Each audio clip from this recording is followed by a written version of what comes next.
C'est assez vite aller autour de l'apéritif. Un peu fun, un peu décalé, qui se prend pas trop au sérieux, mais qui fait du travail de qualité. Je sais pas ce que je fais ici.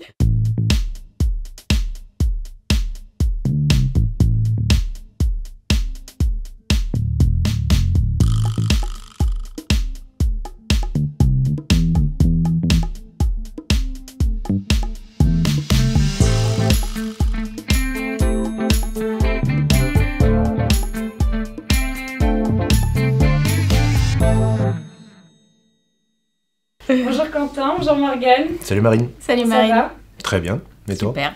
Merci beaucoup de nous recevoir aujourd'hui. Je suis ravie déjà de vous rencontrer en vrai et puis de pouvoir partager ce moment, vous poser ces quelques questions. Vous avez créé Coupable Tartinable en 2019. Votre serverie artisanale où voilà, fabriquez, cuisinez vos recettes de tartinables. Est-ce que vous pouvez nous dire d'où c'est parti? Donc oui, on a créé notre entreprise en mai 2019 et auparavant, Quentin était restaurateur. Il a eu un restaurant pendant plusieurs années au Havre. Voilà, un bistrot de quartier. Si tu veux en parler un peu. Ouais, voilà, pendant 7 ans, petit bistrot, exactement de quartier, bons produits, rapport qualité-prix avec ses habitués et son ambiance qui va avec un peu de soirée étudiante. Voilà, ouais. Et puis convivial. L'envie de tourner la page pour Quentin, parce que la restauration et le commerce, c'est fatigant. Et puis l'envie d'entreprendre autre chose. Mais voilà, il ne savait pas encore quoi exactement. Et moi, j'étais un peu pareil, un tournant dans mon projet professionnel. Moi, j'étais psychologue du travail, donc j'accompagnais les gens qui souhaitaient se reconvertir ou évoluer professionnellement. Donc tu savais de quoi tu parlais. Exactement. De conversion. Donc j'ai fait mon auto-bilan de compétences. Et voilà, de fil en aiguille, en discutant, il s'est senti d'entreprendre un nouveau projet professionnel. Et comme on aime bien manger, prendre l'apéro, c'est assez vite aller autour de l'apéritif. Et puis l'idée, c'était aussi transférer la compétence de cuisinier de Quentin dans un projet donc, qui tournerait autour de l'univers de la food. Et voilà, les tartinables se sont imposés assez facilement. Pourquoi ce nom du coup? Coupable Tartinable? Coupable, il y a la notion de culpabilité autour du petit plaisir coupable, du péché de gourmandise, et à la fois coupable d'utiliser des bons produits, bien sourcés, bien cuisinés. Ouais, chacun trouvera un peu sa définition. Chacun son interprétation. Ouais. Exactement. Qu'est-ce qui fait du coup la différence quand vous avez décidé de lancer vos tartinables? Qu'est-ce qui fait aujourd'hui la différence dans vos recettes? C'est vraiment prendre le temps de les cuisiner. Tout est artisanal, donc on va découper, on va faire mijoter, on va laisser réduire, pas d'additifs, pas de conservateurs, des bons produits de base, donc voilà, tout ça bien travaillé, toujours avec plein de bons produits. Assemblés, ça c'est important, et en fait ça va nous donner toujours des bons tartinables, des goûts francs et marqués, quoi. Vraiment. Moi, j'ajouterais quand même le fait aussi qu'on fait tout dans notre atelier de fabrication. C'est aussi une vraie volonté, c'est de tout maîtriser. Du sourcing jusqu'à l'expédition et à la commercialisation des produits, on le gère en interne. Ouais. Ça rassure aussi les gens. En face, ils ont Morgane, Quentin, Tanguy. Voilà, c'est nous, vraiment nous. C'est humain. Ouais, voilà. Et c'est quoi votre mission aujourd'hui? Pourquoi Coupable Tartinable existe et continuera d'exister dans quelques années? Tant que les gens ont envie de prendre l'apéro, je crois qu'on sera encore là. Hein. Ça m'a l'air d'être bien parti. Moi, je dis toujours, c'est plutôt avoir un apéro décomplexé. C'est-à-dire que c'est un produit qu'on retrouve dans plutôt des magasins épicerie fine, cavistes, concept stores, qui paraissent de prime abord peut-être pas accessibles pour des trentenaires ou des plus jeunes, mais en fait c'est vraiment démocratiser l'univers de l'apéritif à travers des boutiques de proximité aussi. Voilà, puis une marque qu'on veut un peu fun, un peu décalée, qui se prend pas trop au sérieux, mais qui fait du travail de qualité. Ok, génial. Et une question un peu basique, mais pour vous, c'est quoi qui fait la qualité dans un produit? Ça peut être dans votre produit, mais plus généralement dans l'alimentation. Moi, je dirais d'abord le goût et puis la liste des ingrédients. Ouais, c'est la combinaison des deux. C'est ça qui me vient. Moi, je vais ça, et en premier aussi, c'est le sourcing, quoi. Déjà, les bons produits, quand on a des bons produits de qualité à la base, après, il n'y a pas besoin d'en faire des tonnes. Avec 4-5 choses autour, on arrive à faire un truc très bien. Donc, oui, ça s'applique à tout. Oui, ça s'applique à tout. Produits, ouais. Non, on est d'accord. Aujourd'hui, vous sourcez comment ? En direct comme on veut, quand on peut. Localement, on regarde en fait ce que les maraîchers peuvent avoir à disposition. Après, on élargit de manière régionale, française. On essaie de privilégier les ingrédients biologiques. Donc on fait beaucoup du circuit court au sens où on fait de l'achat en direct avec nos producteurs. Et pour certains produits, on repasse par un intermédiaire. Mais pour la plupart, on est quand même en direct producteur. Ouais. Et maintenant, pour passer peut-être un peu plus à l'aventure entrepreneuriale de Coupable Tartinable, est-ce qu'en un mot, vous pouvez me résumer votre première année de lancement ? Et puis ensuite, en un mot, votre dernière, donc celle, en soi, ça fait pas très longtemps, c'était 2019, donc voilà, la première année et les derniers mois avec le contexte sanitaire. Quoi. Je vais en retenir 2, c'est rocambolesque et intense. Pas évident à dire, ouais, mais... Ouais, intense, c'est pas mal. J'allais dire, rapide, énergique, soutenu, la première année. Et puis, Et puis la deuxième... elle est toujours aussi sympa. Elle est différente, mais on sent que tout peut basculer d'un moment à l'autre, donc faut... Mais vers le mieux, vers le bien. Vers le bien, mais vu qu'en ce moment on sait pas trop à chaque fois à quelle sauce on va être mangé, il faut rester vigilant et puis il faut pas lâcher les efforts. Ouais, peut-être elle est joyeuse. Quoi, elle est joyeuse, puis il y a plein de projets qui sont...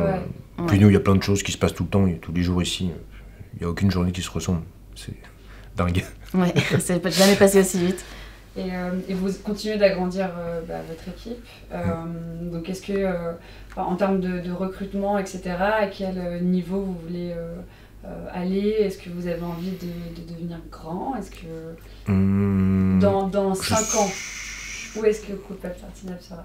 J'espère que Coupable Tartinable sera toujours là. Après, le but, c'est de s'organiser. On veut rester à taille humaine, c'est important. Pas là pour faire comme les autres. On regarde pas ce que font les autres, on a envie de faire comme nous, on le sent et c'est important. Et cette ligne de conduite comme ça, c'est parfait parce qu'on grandit doucement. Et puis, on n'a pas besoin d'être 15 ici, de toute façon, il n'y aura pas la place. Donc, ce qu'il faut, c'est être le juste nombre pour faire ce qu'il y a à faire et ça sera bien. Oui, agrandir l'équipe pour se structurer encore un peu plus, pour faciliter les choses et puis se soulager peut-être nous aussi, parce qu'on compte quand même pas nos heures. Mais voilà, mais rester une petite équipe. Ouais, c'est ça, une petite famille. Ouais, c'est ça. Et une autre question encore que j'adore, quelle a été votre plus grande réussite depuis que vous avez lancé Coupable ? J'ai envie de dire les 6 premiers mois. Parce que de mai 2019 à décembre, ça a été 6 mois intenses, à passer des journées entières ici, des week-ends, les travaux, le lancement. On ne se rend pas compte de tout le boulot qu'il y avait à faire. Que ce soit le packaging, il fallait tout penser, tout. Ça a été... Ouais, moi je dirais la plus belle réussite, c'est quand même les premiers clients qui nous ont fait confiance sans qu'on soit une marque connue. Et, en plus, c'était au Havre, donc on les a livrés, c'était facile. Ouais. Mais ça fait toujours plaisir de grâce venir à ce réseau aussi, de proximité, ça nous a permis de nous développer après ensuite. Ça marque le commencement de quelque chose. Oui. L'aboutissement, parce que on a passé... oui, il y a toute cette logistique d'avant, la préparation. On a condensé 6 mois de boulot, normalement ça aurait dû prendre 1 an et demi, on l'a condensé très fortement. Oui, assez rapide. Je pense qu'en général, quand on se lance, de plus en plus, on se lance rapidement et après on avise et on s'adapte. Surtout aujourd'hui, dans le contexte dans lequel on est, il faut s'adapter, je pense. Oui. Et du coup, quelle a été votre plus grande difficulté ? En fait, je pense qu'on en a rencontré plein, mais on les a toujours balayés d'un revers de la main en disant vas-y, c'est pas grave ça, on passe, et puis vas-y, ça on va y arriver. J'en vois pas une précisément, mais après, je pense que ce qui est le plus difficile, je vais pas dire la plus grande difficulté, mais ce qui est le plus difficile, c'est que dans notre métier d'artisan conserveur et d'entrepreneur, c'est de maîtriser tous les sujets en fait. Plus ou moins bien, mais de les maîtriser suffisamment pour que l'entreprise elle puisse tenir en fait, et puis qu'elle continue à évoluer. Donc c'est de maîtriser tous les aspects de...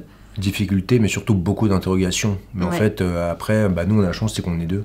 Alors on discute, chacun a un peu sa spécialité, mais de discuter avec l'autre, ah ouais, t'as raison, je vais faire ça comme ça, c'est pas mal. Voilà, mais je pense qu'à deux, on peut aller loin. On verra. Ensemble, on va plus loin. Ouais. C'est quoi le tartinade préféré, le vôtre? Moi, j'en ai deux, je pourrais pas me prononcer. J'aime beaucoup la crème d'artichaut et puis le courgette safran pecorino. Ouais, moi aussi. Moi, j'aime bien la terrine parce que j'en faisais beaucoup au bistrot. Un truc qui se partage bien sur le coin du bar. On sort les cornichons, un petit peu de pain. C'est voilà. Petit penchant pour la terrine. C'est vrai, je rêve. Elle est très bonne en plus. Quels sont vos engagements un peu RSE, on va dire, en termes d'éco-responsabilité? Est-ce que vous en avez? Si vous en avez, qu'est-ce que vous aimeriez améliorer ou vers quoi vous aimeriez tendre? Ouais, on prête attention à tout ça. Alors, naturellement, de toute façon, nos petites verrines qui sont en verre et dont les capsules sont recyclables et le verre est recyclable aussi. On a fait la démarche de mettre en place un service avec l'entreprise Binapi, qui est une entreprise havraise, qui vient collecter les déchets qu'on peut avoir éventuellement sur des épluchures, des pépins, des choses comme ça, tout ce qui est déchets organiques. Ils collectent et en fait, c'est revalorisé en compost ou en biogaz. Okay. Donc ça, c'est une démarche qu'on a mis en place. Tout ce qui est recyclage, process de recyclage classique, mais recyclage des cartons. Voilà, on déchiquette nos feuilles dans notre déchiqueteuse et on met dans nos petits cartons pour faire du calage, voilà, des choses comme ça. Et puis on a des produits éco-certifiés pour le nettoyage, les produits d'entretien. Voilà, on essaie toujours, quand maintenant on imagine un packaging carton, c'est que il puisse être recyclé. Enfin voilà, il y a sûrement des améliorations trouvées, mais on a déjà mis en place pas mal de choses. Même si des fois c'est un petit coup, on fera toujours la solution la plus écologique, quoi qu'il arrive. Ouais. Ça paraît une évidence, en fait. Ouais, même si on n'est pas parfait, mais on fera toujours au mieux. On essaye, ouais. On y réfléchit. Oui, de toute façon. Oui, ça c'est sûr. Il faut mettre de la bonne volonté. Ouais. Si quelqu'un demain voulait se lancer dans l'artisanat, tout quitter comme vous et se lancer et qu'il hésite, ce serait quoi vos conseils? Voilà. Bon courage. Alors, la feuille. Le conseil, c'est de bien. Bon courage. C'est quand même de bien se préparer et il faut pas avoir trop peur en fait.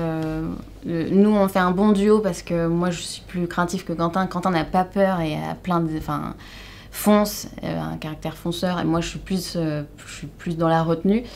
Donc il faut un peu des deux. Donc soit la personne a la personnalité adaptée sur les deux aspects.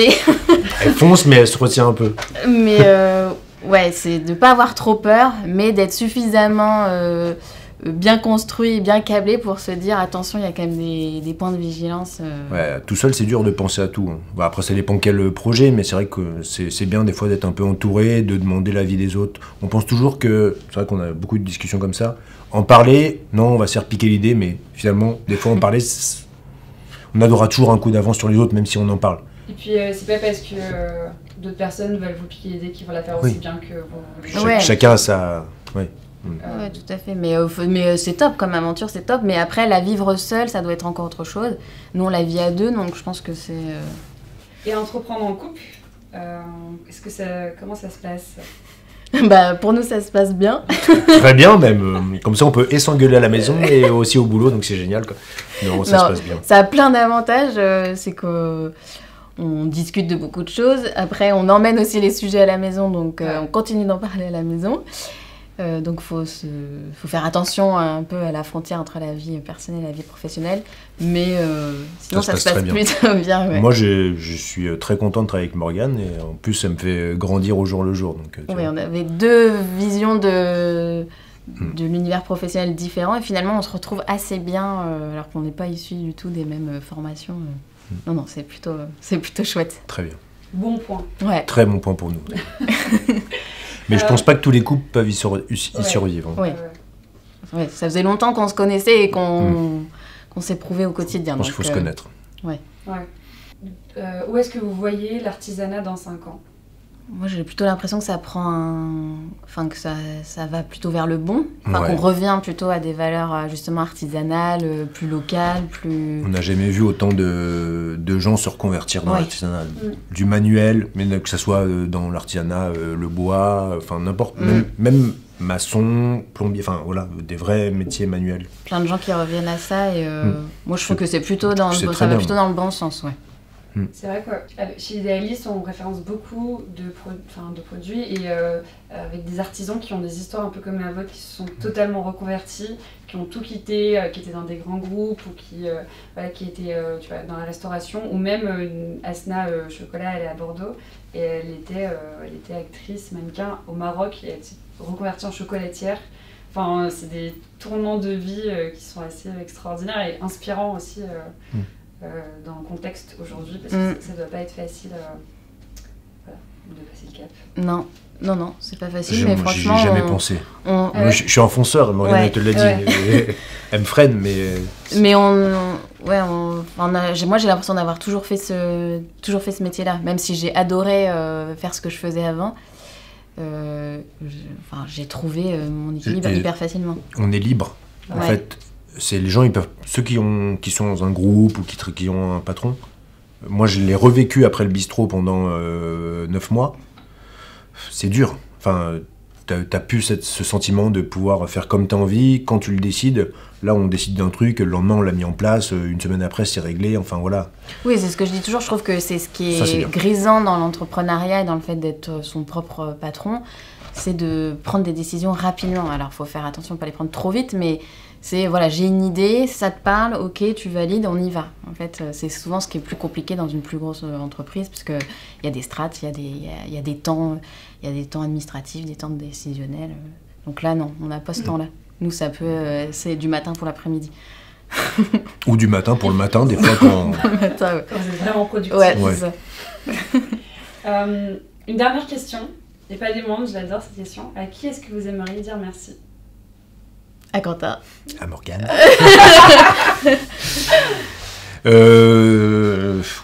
À Morgane, parce que si elle n'était pas à mes côtés, c'est sûr qu'on serait pas là où on en est. Et je pense qu'elle va certainement te dire la même chose, parce que c'est un duo, mais ça...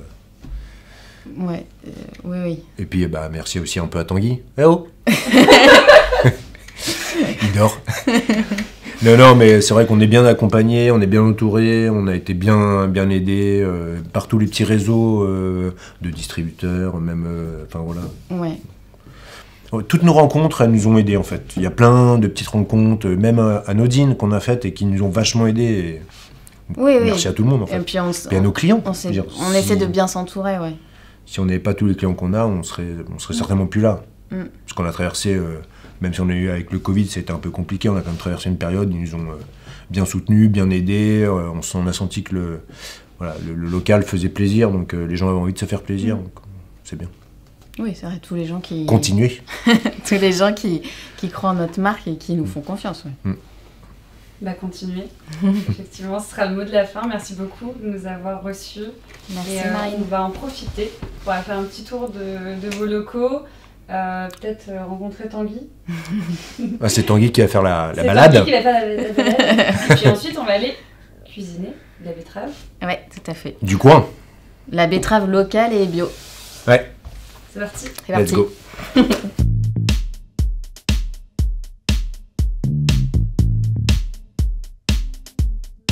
Bon, c'est parti pour la visite. Allez, c'est parti. Allez, suivez-moi. Là, on a fait des travaux, on était en travaux là, en fait c'est un peu le bazar. Ouais. On était en travaux on a créé 2 nouvelles pièces. La pièce pour faire pour sacher les crackers, et la pièce pour créer les crackers. Ici, on sort les matières sèches. Ok. Ici, on a la pièce légumerie qu'on va retrouver de l'autre C'est côté. comme une cuisine en fait. Ça marche en avant. C'est exactement exactement ça. Donc ici, on s'habille, on s'équipe, tout équipement, blouse, bottes ou sabot, cuisine s'il y a besoin. Ok. Et puis, on commence le saut. On met en pot en poche. Il a des grandes poches comme un pâtissier et il remplit une tournée, c'est 500 pots en moyenne.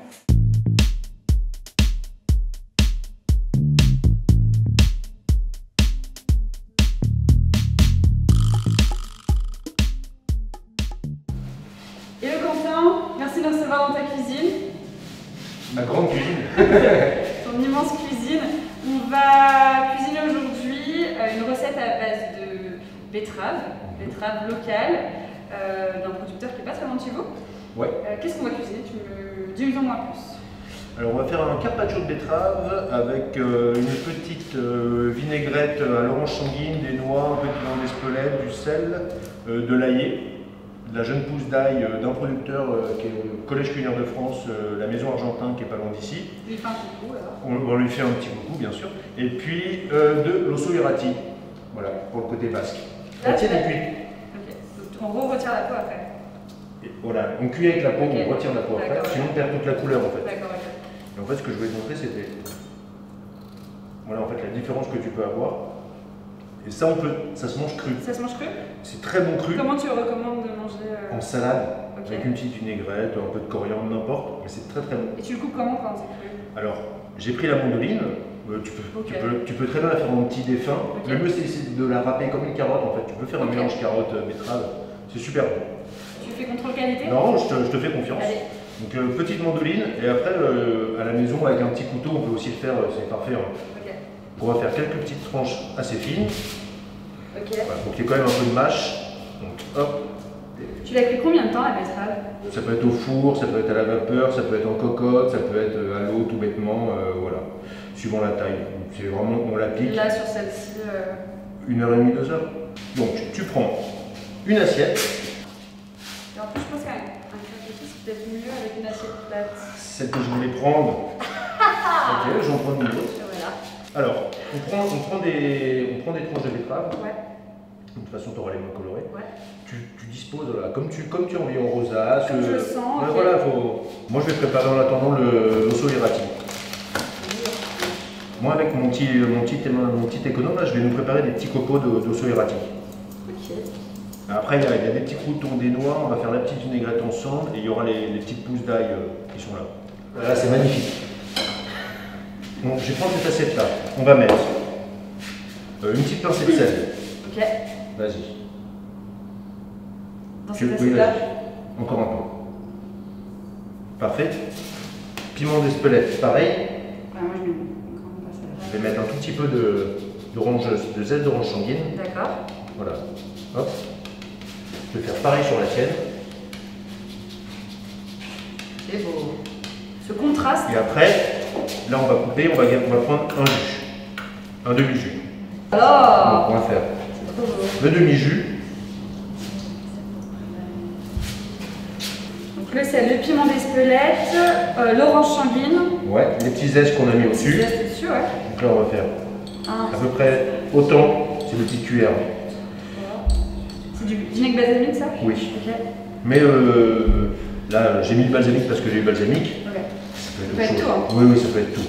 L'huile d'olive. C'est pareil, c'est la même chose, on peut mettre ce qu'on veut. Oui, ça marche. On va mettre un petit peu dessus. Vas-y, tu fais mon assiette aussi? Allez. Je te mets un peu. Ouais, vas-y, c'est bien, t'essaies voilà, 3-4, ça sera bien. Après, on va mettre chacun un petit peu d'osso irati. Ok. Là, j'ai mis d'osso irati, mais ça se fait avec plein de fromage. Osso irati, c'est un fromage de brebis basque. Ok. Vas-y, tu peux prendre pour toi. À ta convenance. Hein. Et voilà. Et là, tu as une petite entrée, ou même, bien sûr, évidemment, tu peux. Et là, c'est pas mal. Alors, on compare. On compare. C'est pas mal. Alors, l'équipe, vous en pensez quoi? Il y a un gagnant ou c'est égalité? On a bien le petit côté agrume. Ouais. C'est bon avec la betterave. Un petit peu de gourmandise avec les noix, le fromage et le pain. Super bon. Ouais. Et puis un petit peu d'ail avec l'ail. C'est très bon. Je valide. C'est validé. Bon. C'est un bon, très bon, très très bon. C'est un très bon. Un très bon. Merci. Un très bon. Merci beaucoup de nous avoir reçus.